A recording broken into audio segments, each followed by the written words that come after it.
les marchés financiers avec IG Markets, CFD Trading. Bonjour, c'est Gilles du site boursicoté.com. Voici l'analyse technique du CAC 40 pour cette fameuse journée donc du mardi 11 septembre 2012.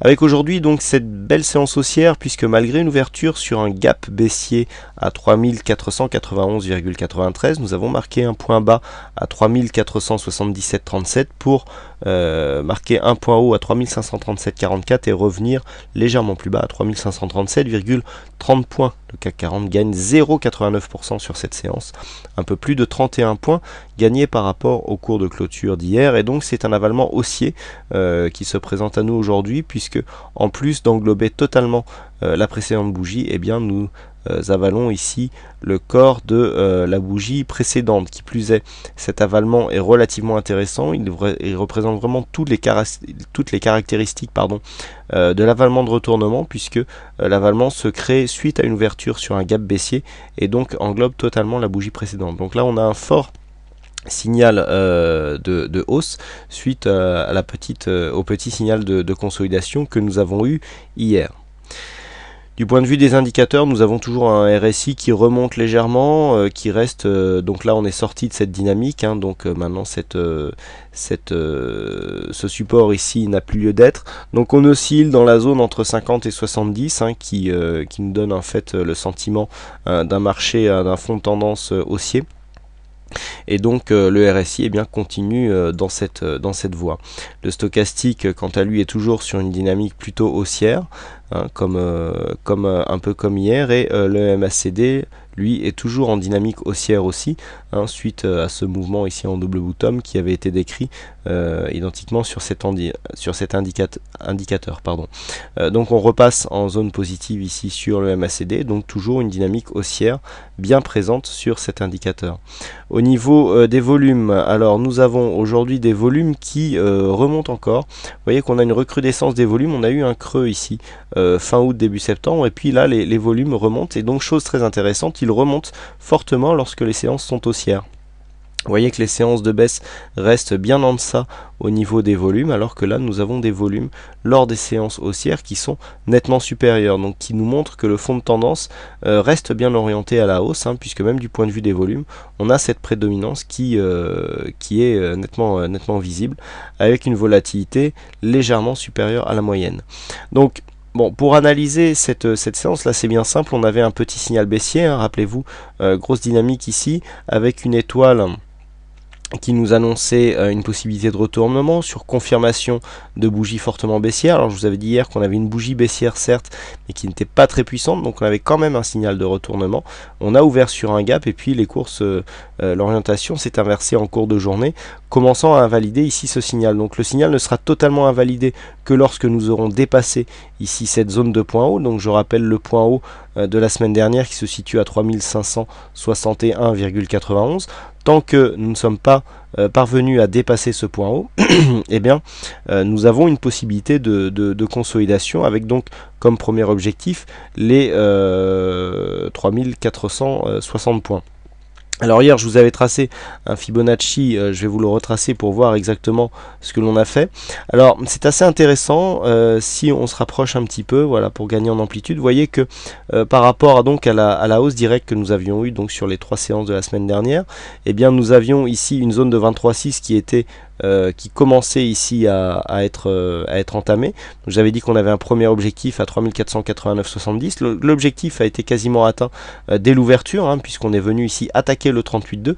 On est commencé à passer en dessous, et donc en général lorsqu'il y a une attaque comme ça, on va jusqu'au moins aux 50%, et donc je vous avais donné comme objectif les 3460, déjà parce que c'est la zone du milieu de ce Marubozu, qui représente toujours une zone de support assez importante. Deuxièmement, on a une zone de résistance qui était déjà signalée sur cette zone, et donc cette zone représente ici un objectif qui se situe entre le 50 et le 61,8. Donc suite à la forte hausse, on pouvait avoir ici une consolidation qui venait se retourner dans cette zone sans pour autant invalider le début de tendance haussière. Alors là, a priori, on a encore deux cas. Donc si nous venions ici à casser cette zone des précédents plus hauts, on aurait une phase de hausse qui s'orienterait d'une manière très dynamique, puisque on aurait une première dynamique ici haussière qui vient retracer les 38,2 et qui tout de suite part en breakout sur le précédent plus haut.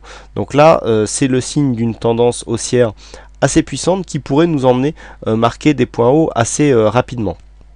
Tant que nous n'avons pas dépassé ici cette zone des 3562, on va arrondir, eh bien le risque c'est de revenir donc sur cette zone des 3460 en zone de consolidation, mais vous voyez que là aussi la tendance haussière ne serait loin d'être invalidée, puisque on reviendrait tout simplement après un nouveau plus haut, rechercher une résistance qui était un support qui était précédemment résistance, pour pourquoi pas repartir à la hausse. Donc là on a deux scénarios haussiers qui s'enchaînent. Scénario donc qui serait, donc là l'orientation est plutôt haussière, hein, que ce soit soit dans une vue très court terme, c'est-à-dire sur les 2 prochains jours, soit pour le reste de la semaine, puisqu'un retour sur 3460 est toujours possible. On va supprimer ce Fibonacci pour gagner un petit peu en clarté. Voilà. Par contre, le fait de revenir ici sous 3460 nous placerait dans un biais neutre, avec un biais plutôt négatif ici à partir d'une cassure des 3410 points. Donc là, sentiment de marché reste positif, on est toujours dans un flux positif, et lorsque l'on essaye de tracer des droites de tendance, eh bien il y a une chose assez intéressante. On voit ici qu'on a quelque chose qui ressemble au début de cette première dynamique. Vous voyez, avec cette première phase, ici on avait un début d'invalidation, on était remonté, descendu et puis remonté très vite. Eh bien si on choisit, si on prend ici cette zone de support et que l'on cherche à la dupliquer, vous voyez que si on vient ici se placer sur ce point bas significatif, eh bien on a quasiment un contact ici sur cette zone de point bas. Donc c'est assez intéressant. On voit que on a, suite à cette hausse dynamique ici, une phase de consolidation. Je vous rappelle qu'on était juste venu effleurer le 38,2. Eh bien on retrouve ici la même dynamique qui avait été celle du début de ce mouvement haussier. Et lorsque l'on essaye de reporter ici encore une fois cette droite sur les premiers points hauts significatifs, on voit que on a un trend ici qui se dessine et qui pourrait bien porter la prochaine tendance. Donc cette tendance sera confirmée sur un dépassement des 3562 points.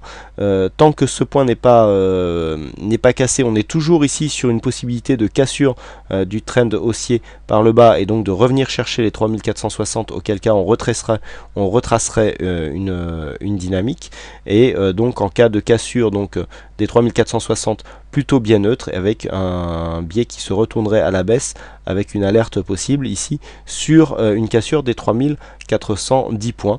Donc les zones clés à surveiller demain, c'est une première chose ici, toujours cette zone des 3523 points, puisqu'on voit ici qu'elle a fait son rôle de résistance hier, même si on l'a cassé aujourd'hui et qu'on clôture quasiment sur le point haut, qui est plutôt un signe de force. Vous voyez comment les bols, quand même, les bandes de Bollinger qui commencent à s'écarter sur un début de tendance haussière, nous montrent aussi le chemin, mais sont relativement proches et vont brider quelque part la progression de cette tendance. Quoi qu'il en soit, donc demain on surveillera cette première zone. Deuxième zone, la zone des 3506 points, qui correspond à une possible confirmation ici de ce support aussi. Alors attention, support qui n'est pas très solide pour l'instant, puisqu'il ne correspond qu'à 2 points de contact, hein.